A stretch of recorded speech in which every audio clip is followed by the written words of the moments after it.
Hi, folks. So my name is Fran. I'm the founder and the creator of AsyncAPI. Thanks above everything today. I think it's a special day, so thanks for joining the AsyncAPI conference. It's been wild the last 3 weeks. It's been impressive. We just got crazy and said like we have to organize this and make it happen. So here we are, and thanks for joining us.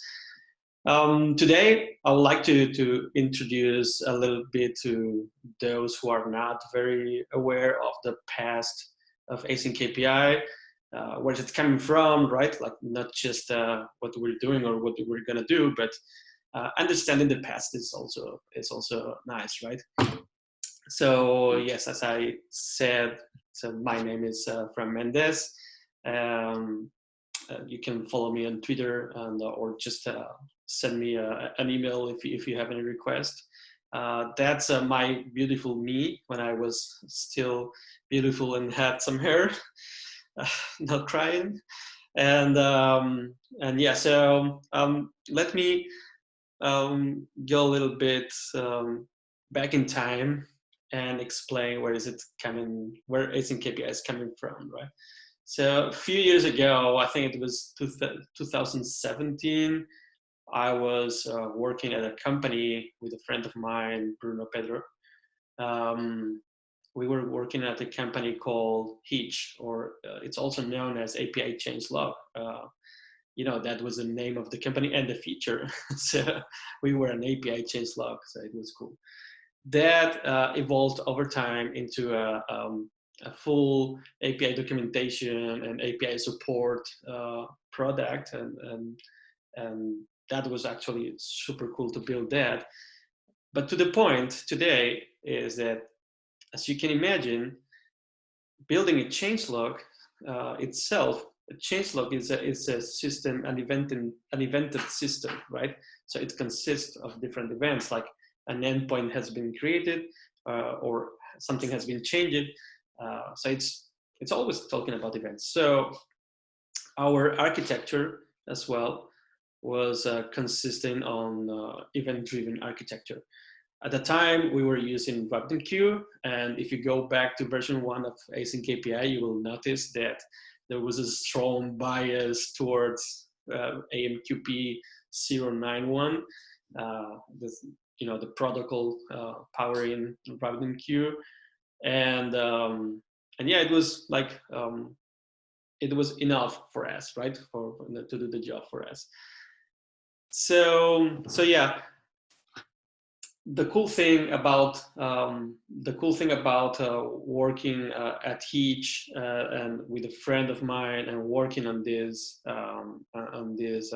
architecture was that, and architecture and the kind of product was that we were building a product on top of OpenAPI, right? For those who don't know Swagger, the Swagger specification or OpenAPI specification. And we were, call it like that if you want, we were kind of experts on OpenAPI and Swagger. So we were very used to automate lots of things like creating documentation, generating code, bootstrapping code for your services or APIs. So we were very used to that tooling, right, and to that ecosystem. And suddenly we got the duty of creating an event-driven architecture, and there was nothing similar. It was like, I can't believe. I think the third time I was copying and pasting the code from one place to another and modifying a few things and uploading the documentation as a README on a GitHub repo and trying to have the documentation reflect what actually was doing the code. The moment I faced that, it was like, we should be automating this like we're doing with OpenAPI, right? And with REST APIs. So yeah, we started drafting this crazy idea of let's use OpenAPI and adapt it to our needs. Like get means subscribe and post means publish. Uh, the request body is the event payload, and we don't use responses because we don't need it. So it's like, yes, it kind of does the trick with documentation, but not so much with code. Whenever you had to generate code, it's like, you have to start over again. Like you have to change all these code generators, and instead of generating a REST API, they have to generate, I don't know, AsyncAPI service, right, connecting to a broker. So like this conference today, like the decision of this conference today, I just got break one day and get crazy and say like, oh, let's just fork OpenAPI and start reading it from top to bottom and change everything. It took me a while, but two cool things here is, one, I was able to understand much better the OpenAPI spec, which has a lot of things people don't know and really cool things. I still recommend people go to OpenAPI and have a look at it.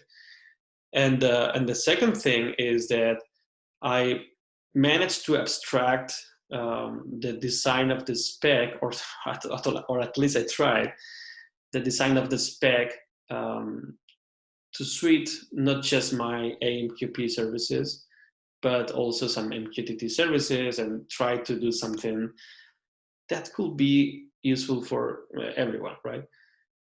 And like I said, even though it was obvious that there was a strong bias towards MQP, at least I tried there. So that was a fun work. And I just published it, and we decided to go at Hitch and promote it, right?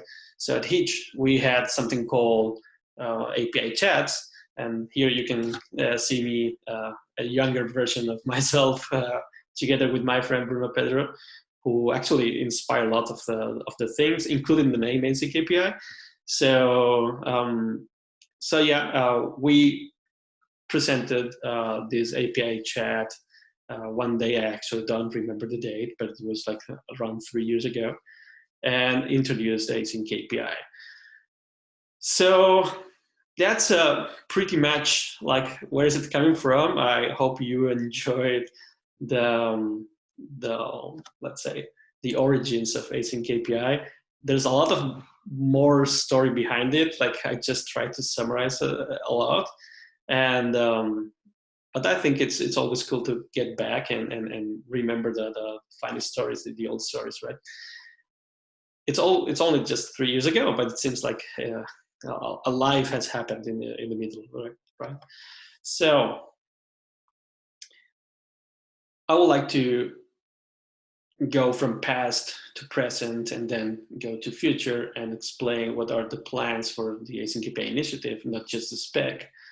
And so today I would like to say that regarding the spec nowadays, I would like to remark that recently we launched version 2 of the spec. Some of you may already know about it, especially the great community that we built around AsyncAPI. For sure you know about it, but I'm assuming that there are lots of new people. So we launched the version 2 and started building a lot of tooling. And when I say a lot of tooling, it's a lot of tooling. And we started building code generators, documentation generators, JavaScript parser, AsyncAPI converters, so converters from version 1 to version 2, so you don't have to migrate them manually. Lots of stuff, even a playground that you can play with, right? And the cool thing is that this tooling is maturing slowly, but it's maturing, right? And right now we're pushing a lot of effort into into making the JavaScript parser and the generator reach version 1, so the stable version, right? And so we can build a better future on top of that. Also, I will not like to forget that right now it's not just myself. Right now we're 3 people together. I'm here together with Jonathan, sorry, with Lucas Gornitsky and with Eva. Eva is also happens to be my wife. So we're a nice team of 3, and I'm sure we're gonna rock on. And also a big shout out for the people, for the community, the vibrant community, the growing community that we are building around the project. It's amazing to see the support that we're having lately. Especially, it's growing like hell. So it's unmanageable sometimes, but we're very glad of it, right? And yeah, so that's pretty much where we are now. We are on version 2 of the spec, and we are building tooling for to support version 2 of the spec, and trying to make it stable, the tooling, I mean, and so we can build a better future. So back to the future, right? So going a little bit into the future, on the plans that we drafted for this year, and I would like to remark that these are plans, so we're always trying to adapt to the community needs. But I think we gather enough information during the last year to understand what are the priorities here. So we would like to share a summary with you. And yeah, by the way, after or even during the talk, because that's the cool thing that this talk is pre-recorded. Let me share the link to the roadmap, where we have everything described. What's the roadmap for 2020, right? That's a summary. Let me summarize this. I want to start with the biggest, for me at least, in my opinion, this is the biggest change in the whole initiative. So those who have been around for some time know that this has been my side project for some time. It's been growing until it got out of hands, and I'm trying to make this as less Fran centric as possible. So this year we're committed to at least try, if they want, of course, join a new neutral home. So what does it mean? We're going to explore joining CNCF or OpenAPI Initiative or Linux Foundation or other kind of foundations. So the project is not my stuff, my personal stuff anymore, right? It is not anymore, but at least legally speaking, it's not my stuff anymore, right? So we can build a healthier community around them, and not only about people, but companies around them, and make it grow. So that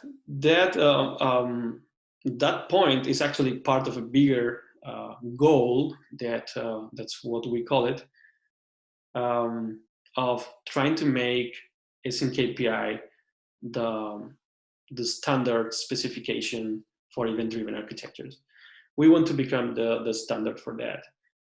Not the only standard, of course. There are other cool standards like cloud events, for instance, who are doing a great job. But I think we can work together and offer a better or a bigger solution in terms of scope, right?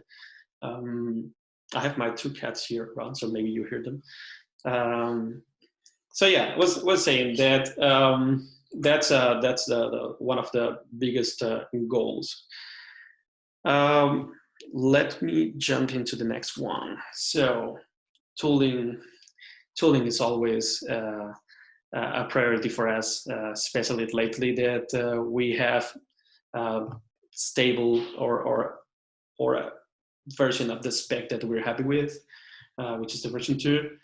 And tooling, again, needs to be mature. So we're now building a lot of code generators and a lot of documentation generators. For sure, this is something that needs to improve, and over time as well, right? So what we want to do here is make JavaScript parser and generator stable, so people can build on top of that. So that's a top priority for us as well. Also, during this year, we want to release version 2.1 of the spec. We might release also the 2.0.1, so a fix or a patch version, fixing some things here and there, just which changes nothing. It's just the text, like typos and all this stuff. But at least by the end of the year, we will be releasing the new version of the spec, which still we don't know what's gonna contain exactly. We have some candidates, and we will be deciding together with the community what's gonna be included there. So IDE support. We all work on the programmers. We all work on our favorite code editor, and we would like to work or not abandon our editor to work with AsyncAPI, right?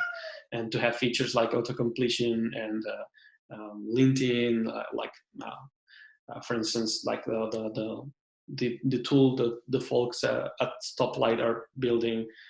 So they're building a don't know how they call it, but it's spectral.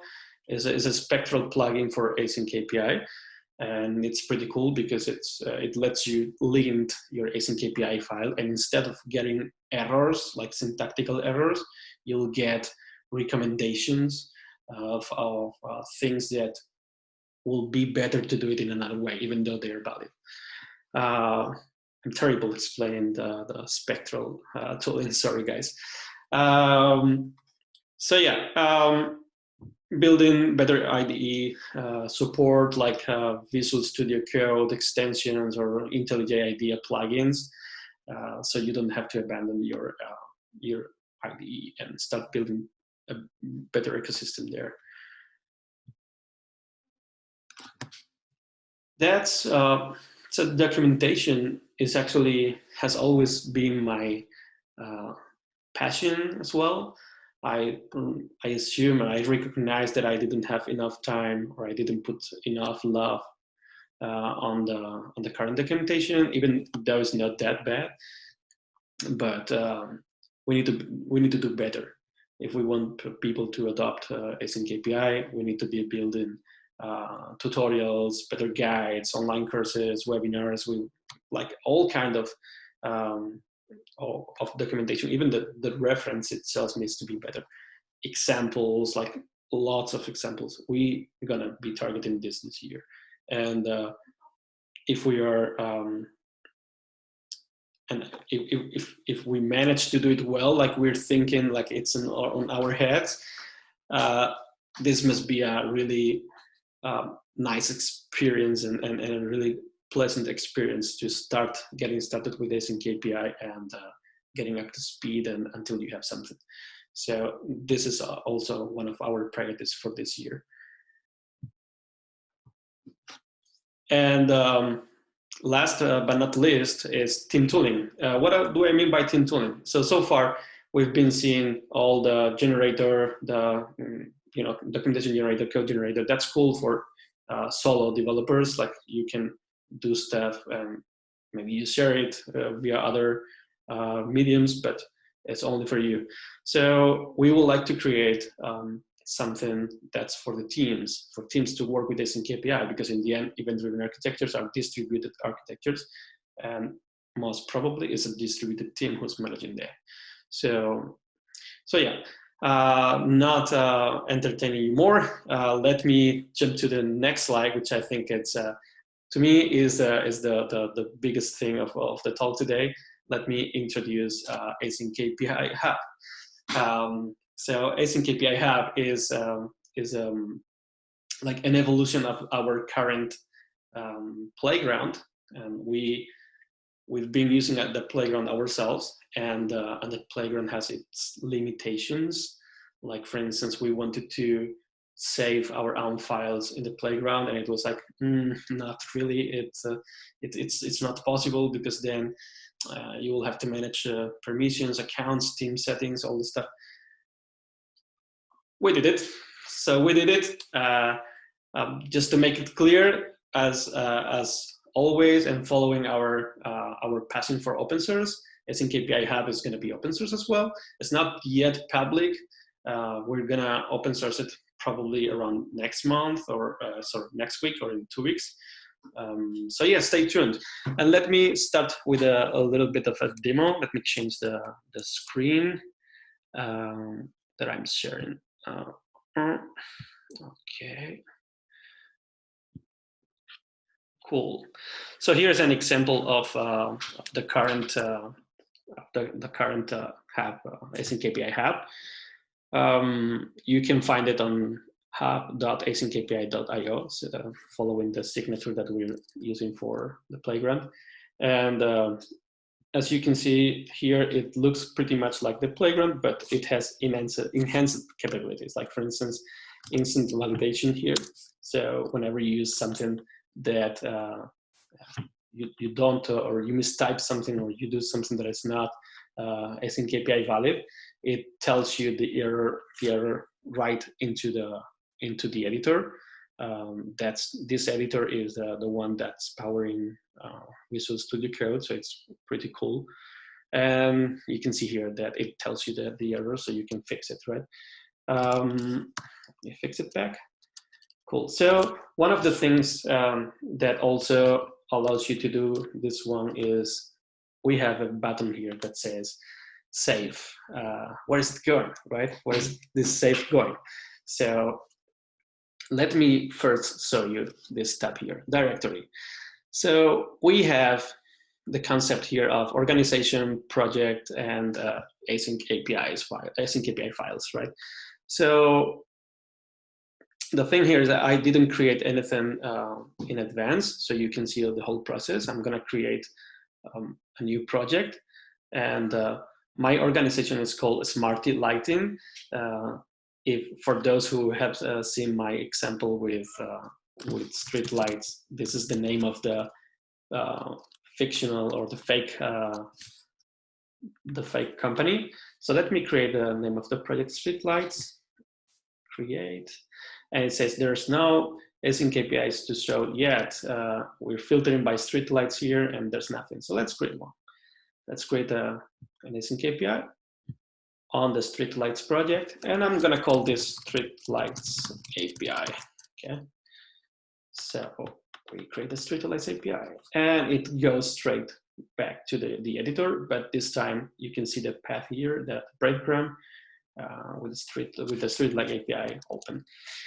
I have something here to share as well, which is the content of the streetlight API. As you can see, this API here, this async API file here is not the example streetlight, the streetlight example. So let me import one file